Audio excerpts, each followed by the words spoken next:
Bonjour et bienvenue dans Faut pas croire.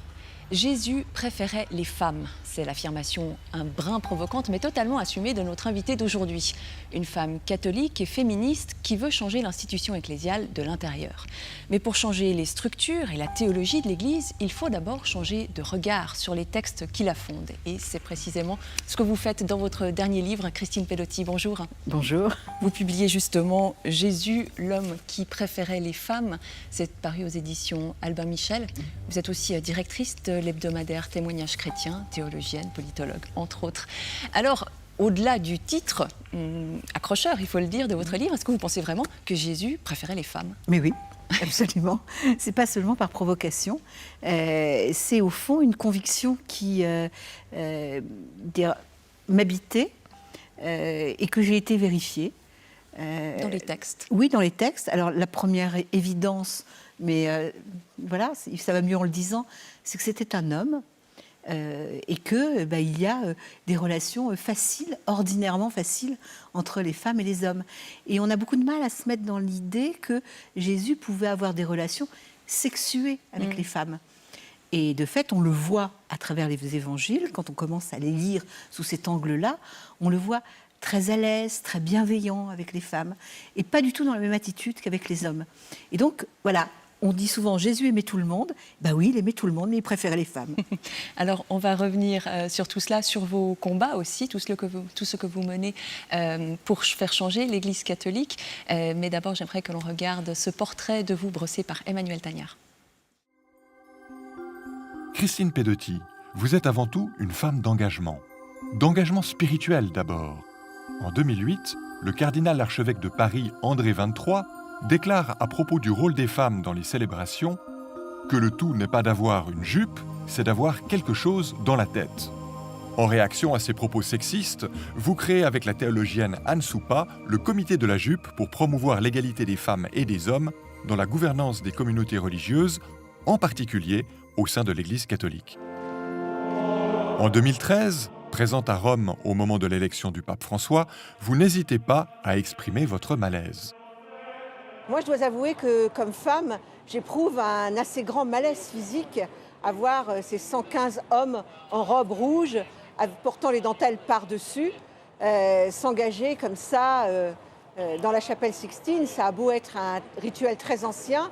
Aujourd'hui, la femme que je suis est dans un sentiment d'assez grand malaise. Vous auriez souhaité avoir une femme cardinale déjà ? Ah mais j'espère bien qu'il y aura des femmes cardinales et je milite pour. Votre engagement est aussi politique. En octobre dernier, sur le site du magazine Témoignages chrétiens, vous lancez une pétition qui récolte 30 000 signatures pour réclamer une commission d'enquête parlementaire sur les crimes pédophiles dans l'Église de France. Vous avez été auditionné en novembre dernier par une commission du Sénat, à défaut d'avoir été entendu par l'Église catholique. Nous avons fait ce à quoi le pape nous encourageait, prendre nos responsabilités de baptisés, c'est-à-dire de citoyens et citoyennes ordinaires de l'Église. Et puisque nous avons le privilège et la chance de vivre dans un état de droit, nous avons pensé que puisqu'il s'agissait des enfants de la République, quoique catholiques, ils méritaient qu'on se penche sur cette question. Le Sénat n'accédera pas à votre demande, mais sous pression, les évêques de France annoncent début novembre la création prochaine d'une commission indépendante pour faire la lumière sur les abus sexuels depuis 1950. Votre engagement est littéraire, enfin. Bibliste et conteuse de talent, vous avez rédigé une vingtaine d'ouvrages. Dans votre dernier livre, Jésus, l'homme qui préférait les femmes, vous posez votre regard de femme sur les 4 évangiles canoniques qui ont été commentés surtout par des hommes. Votre livre est une invitation à chausser de nouvelles lunettes, à nous défaire d'une lecture masculiniste, pour découvrir la fraîcheur des textes qui traversent le temps avec une surprenante modernité.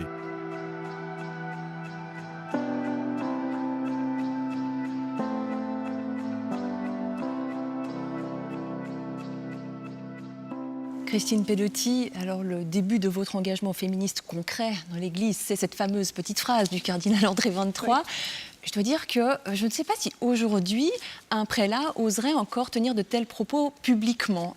Je me trompe? Écoutez, j'espère qu'ils n'oseraient plus. Je pense que le fait qu'on n'ait pas laissé passer leur a appris pour le moins une certaine hygiène verbale. Et quand on commence à ne plus oser dire les choses, il est possible qu'on arrête un tout petit peu de les penser. Ah, vous croyez? Oui, oui, j'espère ça. Alors, le comité de la jupe vient de fêter ses 10 ans. Oui. Qu'est-ce qui a changé en 10 ans? Ben, pas grand-chose. Hélas, et même parfois, on est allé en marche arrière. Sur quel sujet? On voit que des vieux archaïsmes, alors c'est dans l'Église de France, hein, j'espère que, puisque je parle ici en Suisse, vous êtes un peu préservés, mais on voit qu'il y a des archaïsmes sur l'idée que les femmes auraient une forme d'impureté, qui ne pourrait pas les faire accéder au sacré, qu'elles ne pourraient pas entrer dans le cœur des églises, qu'elles ne pourraient pas donner la communion, que les petites filles ne pourraient pas être enfants de cœur. L'Église catholique, depuis 10 ans, d'une certaine façon, s'est inscrite comme la protectrice des stéréotypes de genre. Les femmes sont là pour le service, pour l'attention. Elles ont un côté féminin, gentil, maternel, ce qui voudrait dire d'ailleurs que les hommes sont méchants, agressifs. Et, voilà. Enfin, les stéréotypes de genre sont très bêtes, parce qu'en fait, ils supposent qu'il existerait une nature de la femme de toute éternité. Et on voit effectivement un recul. Alors c'est très frappant, puisqu'il y a un recul dans l'Église, et à la fois il y a une grande avancée dans la société. Et la féministe que je suis s'est réjouie du mouvement MeToo, parce que c'est une forme de troisième étape dans l'histoire du féminisme, qui ne se bat plus contre des lois qui mettaient les droits des femmes en péril. Enfin, donc ça, du point de vue du droit, dans beaucoup de pays, les nôtres, les droits des femmes sont équivalents à ceux des hommes, mais dans lequel il y a encore des batailles culturelles sur la façon de se regarder et de regarder les femmes et les hommes. Mais comment est-ce que vous expliquez cette crispation au sein de l'Église, qui est en décalage de plus en plus flagrant avec l'évolution de la société? Oui, je pense qu'il y a un problème, c'est que l'Église, dans sa forme institutionnelle, est un monde unigenré. Il n'y a que des hommes, et non seulement il n'y a que des hommes, mais il n'y a que des hommes célibataires. Oui. Ça veut dire que, moi je pense que les sociétés unisexées sont des sociétés qui sont malades. D'ailleurs, des sociétés qui seraient exclusivement des sociétés de femmes ne le seraient identiquement. Donc, d'une certaine façon, alors que nos sociétés sont des sociétés dans lesquelles les femmes ont accès de plus en plus à toutes les formes de responsabilité, finalement, que l'Église aille en marche arrière fait que, du coup, la différence est de plus en plus grande. Et à mon avis, et c'est la cause de mon combat, met l'Évangile en danger, parce que ça met en cause la crédibilité du message. Quand le porteur, qui est le catholicisme, apparaît comme étant une sorte de monument de conservatisme. Mais est-ce que l'Église peut guérir de cela, de cette maladie que vous décrivez? Eh bien, l'Église peut guérir pour une raison simple, c'est que l'Église, c'est pas seulement la superstructure des hommes en rouge. Ça m'amusait de me revoir m'insurger sur la place de Saint-Pierre. Mais cette insurrection vous habite toujours? Oui, toujours. On peut refaire un conclave, je crois qu'on l'éprouvera. Mais je pense que de plus en plus de femmes éprouveront ce malaise, effectivement. Et donc, je pense qu'effectivement, ce monde d'hommes reste... C'est juste pas possible. Mais vous pensez qu'on peut changer cela de l'intérieur? On peut changer ça parce que l'Église, c'est en effet cette espèce de superstructure, mais l'Église, c'est aussi le peuple de Dieu. Alors le pape François, pour d'autres raisons, qui sont les raisons de la pédophilie, a fait un appel au peuple de Dieu le 20 août. Le peuple de Dieu, c'est tout le monde, c'est moi, c'est les baptisés de base. Alors, moi, il y a 10 ans que je me bats non seulement pour le droit des femmes, mais aussi pour la dignité des baptisés dans l'Église.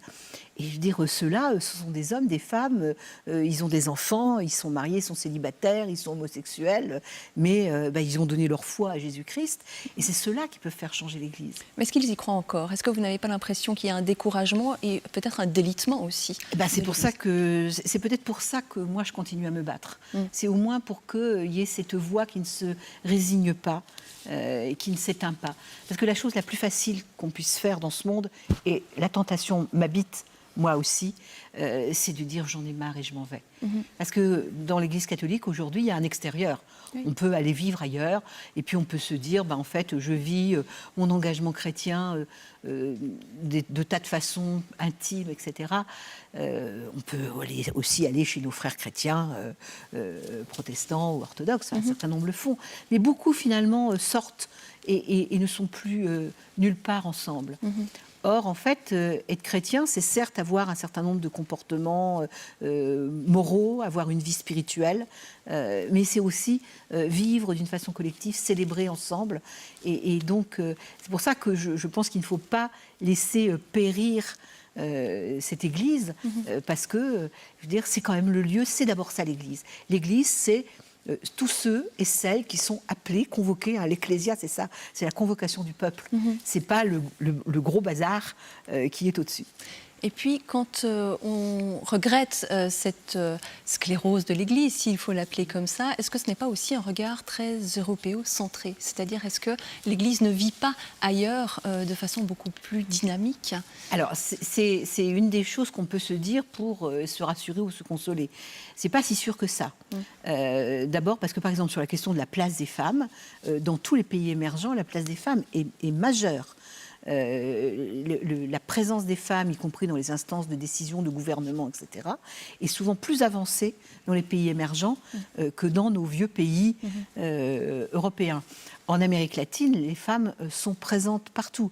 Et aujourd'hui, on sait par exemple que ce sont les chrétiens évangéliques qui sont en train de manger la place du catholicisme. Oui. Avec une vision assez genrée quand même aussi. Oui, aussi, mais il y a quand même aussi des femmes, en tous les cas. Et quant à l'Afrique, je veux dire, moi je crois que la chance de l'Afrique, c'est aussi ces femmes. Alors, vous allez me dire, elle parle toujours des femmes. Mais les femmes, c'est juste moitié de l'humanité. Dont on parle trop peu, c'est ça jusqu'à présent. Oui, mais enfin, je veux dire, c'est quand même une partie assez utile, me semble-t-il, de l'humanité. Et donc, les mettre en doute. Ce qui fait qu'en fait, quand l'Église se prive, quand l'Église, c'est-à-dire la hiérarchie ecclésiale, se prive des femmes, certes, finalement, ça choque les féministes historiques comme moi, mais finalement, je pense que c'est inaudible aussi dans ces continents jeunes dans lesquels, certes, il y a, les droits des femmes sont très loin d'être respectés, mais dans lesquels il y a une vraie émergence de la responsabilité des femmes. Et je ne crois pas que que les visions genrées sur le rôle des femmes, etc., tiendront longtemps en Afrique. Ça veut dire que le risque n'est pas seulement européen. Il est en fait partout. Ou bien alors, ça voudrait dire qu'on souhaite à ces pays-là de rester dans des formes, je dirais, très anciennes de structure de la société. On sait que ce n'est pas le cas, de toute façon, on sait que ce n'est pas le cas.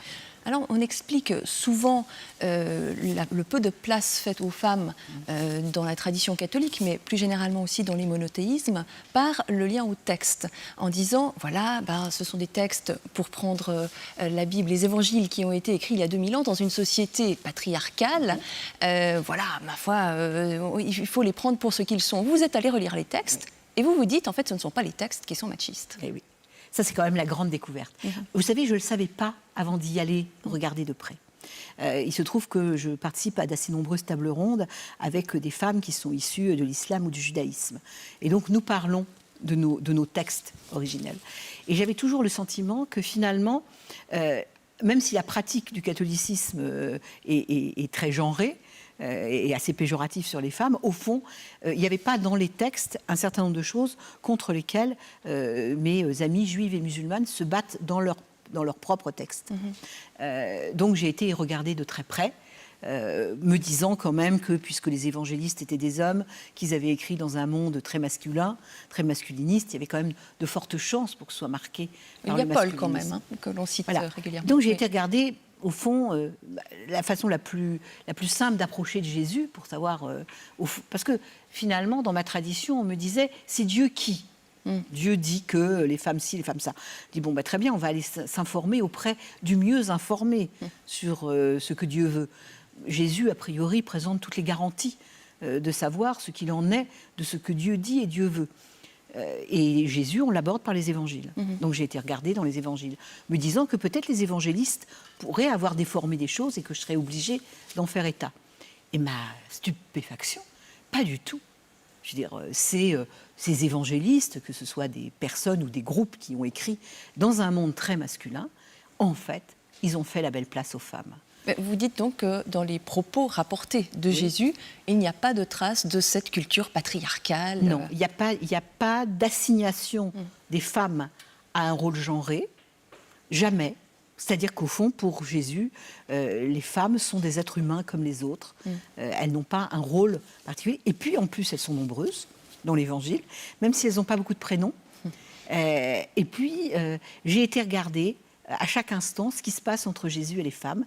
Et d'une certaine façon, j'ai vu un autre Jésus que celui que j'avais vu jusqu'alors. Vous dites que les femmes sont nombreuses, elles n'ont pas toutes des prénoms, mais en réalité, la tradition chrétienne en a retenu très peu. On dirait deux, Marie, mère de Jésus, Marie-Madeleine. Et alors, je vous propose de voir quelques extraits de films de ce deuxième personnage, Marie-Madeleine, pour voir l'image que l'on s'en est forgée.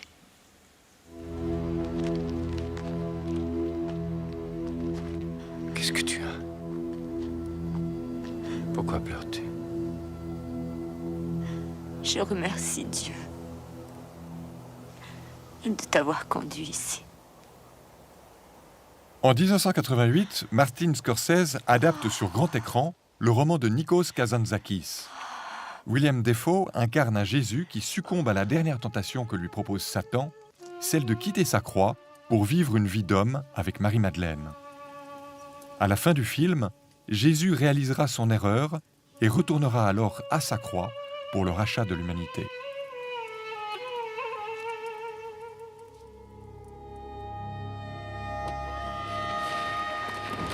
En 2004, dans La Passion du Christ, réalisée par Mel Gibson en araméen, Jésus sauve la femme adultère de la lapidation. Selon Mel Gibson, il s'agit de Marie-Madeleine, qui rencontre ainsi Jésus, qu'elle suivra jusqu'au pied de la croix, avant d'être celle à qui le Christ apparaîtra pour la première fois dans sa forme ressuscitée.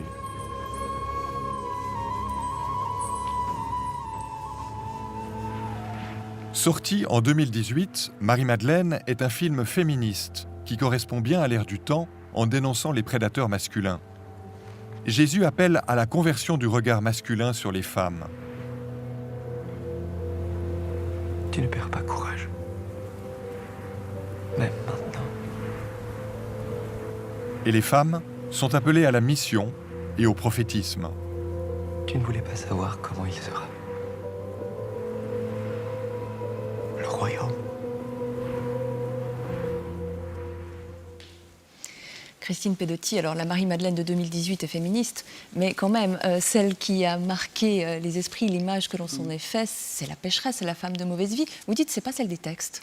Oui, alors c'est l'affaire de Marie-Madeleine, c'est une grande affaire pour les femmes, parce que d'une certaine façon, elle illustre ce qui se passe autour des femmes quand, je veux dire, les hommes lisent les évangiles, quand finalement des hommes qui vivent entre eux, et qui considèrent que les femmes sont des dangers, lisent les évangiles. Ça, c'est ce que la tradition a fait, où finalement il y a eu une crainte des femmes autour des premiers temps, enfin voilà, des siècles des pères de l'Église et puis au-delà. Alors si on y regarde de près, donc Marie-Madeleine, c'est vraiment le lieu où se cristallise tout ça. Qu'est-ce que nous dit l'Évangile sur Marie-Madeleine? Elle nous dit 3 choses: que Jésus a chassé 7 démons de Marie-Madeleine, donc l'a libérée comme personne. Ensuite, on nous dit, c'est l'évangile de Luc qui nous le dit, qu'en fait, elle fait partie de ceux et celles qui suivent Jésus depuis les origines, depuis la Galilée jusqu'à Jérusalem, donc elle fait partie des disciples. Et la 3e chose, qui est attestée par tous les évangélistes, sans exception, c'est qu'elle est au matin de la résurrection, devant le tombeau, et qu'elle reçoit l'annonce de la résurrection. L'évangile de Jean étant celui qui déploie cette annonce de la résurrection dans un très beau dialogue entre Jésus et Marie-Madeleine, qui est empreint effectivement de quelque chose de l'ordre de la tendresse. Et c'est sur cet épisode-là que se greffe tout le romanesque qu'il y a sur la relation de Jésus et Marie-Madeleine. Ça, c'est la Marie-Madeleine telle qu'elle est effectivement dans l'Évangile. Ensuite, elle est confondue parce que toutes les femmes, beaucoup de femmes de l'Évangile s'appellent Marie. Oui. Elle est confondue avec une autre femme qui s'appelle Marie de Béthanie, qu'on connaît par ailleurs, puisqu'elle est la sœur de Marthe, elle est la sœur de Lazare, et elle accueille Jésus dans sa maison juste avant la Passion, et elle répand sur ses pieds un parfum de grand prix, donc dans une scène qu'on appelle l'onction de Béthanie, qui est racontée d'une autre façon dans les autres évangiles. Et il se trouve que ça, c'est raconté dans l'évangile de Jean, et que l'évangile de Luc, par ailleurs, raconte une scène similaire dans laquelle une femme, qui cette fois est une courtisane, effectivement, qui n'a pas de nom, répand, et là nous sommes en Galilée, bien avant, et répand sur les pieds de Jésus du parfum de grand prix pour la rédemption de ses péchés, et Jésus lui pardonne. Donc en fait, on a une sorte d'opération de poupée russe dans laquelle on a originellement cette femme, effectivement courtisane et prostituée du récit de Luc, qui vient s'encastrer dans la Marie de Béthanie, qui, elle, est la femme qui écoute la parole de Jésus assise à ses pieds, qui est témoin de la résurrection de Lazare et qui répand le parfum à la veille de la Passion, et puis qui, de nouveau, qui va entrer en collision avec la véritable figure de Marie-Madeleine au tombeau. Et il se trouve qu'au tombeau, Marie-Madeleine pleure. Et en fait, ces pleurs de Marie-Madeleine au tombeau sont des pleurs de joie. C'est la pleur d'avoir retrouvé son Seigneur. Elle a retrouvé le vivant alors qu'il croyait qu'il était mort. Et comme la femme de chez Simon pleure sur ses péchés dans la scène d'avant, eh bien, piouf, tout ça se coagule et on fait de Marie-Madeleine une pécheresse, de sorte que dans l'histoire de l'art occidental, une Madeleine, c'est une belle femme éplorée et nue. C'est ça. On a tout confondu. Hein. Et on a tout confondu. Alors, je ne suis pas sûre qu'on l'ait fait avec malignité. Non. Mais de fait, voilà le sort des femmes qui sont très souvent assignées à la sexualité dans le regard des hommes qui lisent les évangiles. Ou alors à leur rôle traditionnel dans le foyer. Et là, vous parliez de Marie de Béthanie, sœur de Marthe. Oui. Vous relisez cet épisode en disant, finalement, on a fait une allégorie du récit de Marthe et Marie. Vous pouvez raconter peut-être brièvement l'épisode. Voilà, donc Jésus arrive dans la maison de ses amies Marthe et Marie, deux femmes que l'on connaît par ailleurs, qui sont aussi les sœurs de Lazare. Elle l'accueille. Marthe s'agite pour le service, donc très bonne ménagère. Je le dis avec d'autant plus de tendresse que je m'appelle aussi Marthe, je m'appelle Christine Marthe, donc j'ai toujours eu beaucoup de tendresse pour ce grand personnage râleur de l'Évangile. Et tandis que Marie s'assoit aux pieds de Jésus en situation de disciple, c'est pas moi qui l'invente, puisque être assise aux pieds, quand on dit, par exemple, quand Paul dit qu'il a étudié qu'il a étudié auprès de Gamaliel, il dit j'ai étudié aux pieds de Gamaliel. Donc en fait, elle est vraiment assise en situation de disciple. Dans une civilisation dans laquelle on n'enseignait pas la Torah aux femmes. Il faut se rendre compte de ça. Et évidemment, la scène est délicieuse parce qu'elle est magnifiquement écrite. Les évangélistes sont des grands écrivains. Donc voilà Marthe qui se pointe et qui, visant les deux en une seule phrase, fait un double reproche en disant à Jésus « Cela ne te fait donc rien que ma sœur reste à tes pieds ». Je recommande ça à toutes les mères de famille, c'est très efficace. Normalement, les deux doivent se sentir coupables. Et Jésus, en fait, oppose une fin de non-recevoir en disant « Marie a choisi la meilleure part, elle ne lui sera pas retirée ».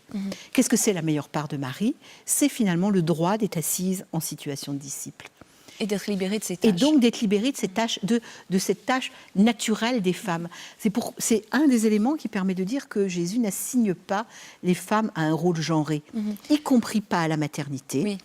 Y compris pas à la maternité, puisqu'on a, par exemple, un grand texte qui nous raconte que Jésus, passant sur une place publique, se fait héler par une femme qui crie « Heureux les seins que tu as sucés, heureuses les entrailles qui t'ont porté », à quoi Jésus répond quasiment du tac au tac « Bienheureux davantage celui qui écoute la parole de Dieu et qui la met en pratique ».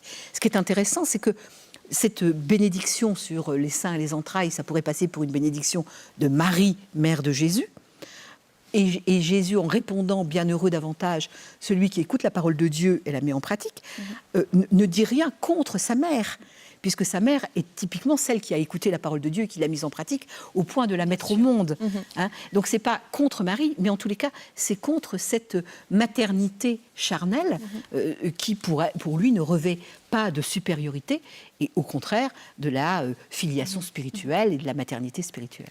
J'aimerais revenir à ce côté charnel de Jésus que vous décrivez aussi. Vous disiez en introduction de cette émission que Jésus était un homme et qu'en tant qu'homme, il préférait les femmes. Est-ce qu'il y a de la place pour la sensualité dans les rapports entre Jésus et les femmes? Alors, quand on lit attentivement les textes, on voit des choses. Alors évidemment, toutes les scènes autour du parfum, ces grandes scènes d'onction sur lesquelles des femmes se penchent sur Jésus, répandent du parfum sur sa tête, qu'il a été un geste prophétique, lui lavent les pieds avec leurs larmes et du parfum.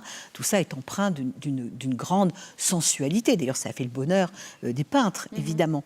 Et en fait, Jésus a cette proximité avec les femmes. Finalement, si on devait faire une forme de généralité qui est toujours un tout petit peu exagérée, c'est qu'on le voit avec des hommes, avec les hommes être dans une situation assez magistrale. On voit une sorte de petit groupe d'hommes qui écoutent le maître.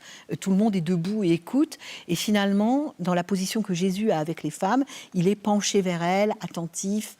Et même, en fait, il va au-devant des femmes. Le regard de Jésus sur les femmes pour repérer telle petite veuve ici qui fait ce geste dans le trésor du temple, telle autre veuve qui sort de la ville avec son fils qu'elle emmène au cimetière parce qu'il est mort et qu'il va relever de la mort, etc. Donc il y a cette attention aux gestes des femmes qui est finalement très impressionnante. Et alors, d'autant plus que, par contraste, si on regarde les disciples, eux, n'ont pas de relation avec les femmes. Ce qui tend à montrer qu'il y a dans l'attitude de Jésus quelque chose de neuf et de réellement contemporain. J'aimerais parler de votre attitude, de votre regard maintenant sur Jésus. Vous dites que vous en faites une lecture amoureuse de ces évangiles. Il y a quelque chose de l'ordre de l'attirance pour ce personnage, Jésus. Oui, alors c'est le propre du christianisme. Je veux dire, nous, chrétiens, nous pour mon propre compte, nous disons que Jésus est quelqu'un de vivant, quelqu'un que nous rencontrons, que nous éprouvons comme une personne vivante dans notre vie. Alors, je veux dire, nous la découvrons justement en faisant vibrer ces textes, en les faisant résonner. Ils évoquent quelqu'un avec qui nous avons effectivement une relation. Et moi, quand je suis une femme et que je rencontre par la méditation de ces textes, etc., ce Jésus, ce Galiléen, qui est, je fais une rencontre avec un homme et je me laisse séduire. Si j'étais un homme, je pense que j'entrerais en amitié avec Jésus. Mais il se trouve que je suis une femme, je peux donc me laisser aller au sentiment amoureux. C'est bientôt Noël. Christine Pedotti, en guise de conclusion, j'aimerais vous demander quel sens vous accordez à cette fête de l'Incarnation. Alors justement, c'est une... on a souvent l'idée que les religions nous sortent de la réalité, sortent de la réalité terrestre pour nous emmener au ciel. Et la fête de Noël, c'est exactement l'inverse. C'est le ciel qui descend sur la terre. Et au fond, ça nous ramène à la réalité de la terre et ça nous dit qu'elle est belle et qu'elle nous appartient. Cette réalité de la terre, elle méritait Dieu. Voilà, Noël nous dit que la réalité de la terre mérite Dieu. Merci beaucoup Christine Pedotti, merci d'avoir participé à cette émission. Merci. Et je vous souhaite de très belles fêtes de Noël. Merci. Et si vous souhaitez y réagir, vous pouvez nous écrire à l'adresse fautspascroire@rts.ch ou alors poster un message sur notre page Facebook.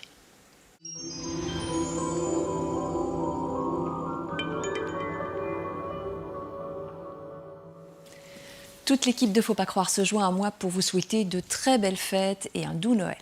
On se retrouve le 11 janvier avec un documentaire consacré à la lutte d'un ancien clandestin mexicain pour retrouver les disparus sur la route migratoire vers les États-Unis. D'ici là, j'espère que vous pourrez prendre du repos du corps et de l'esprit. À très bientôt.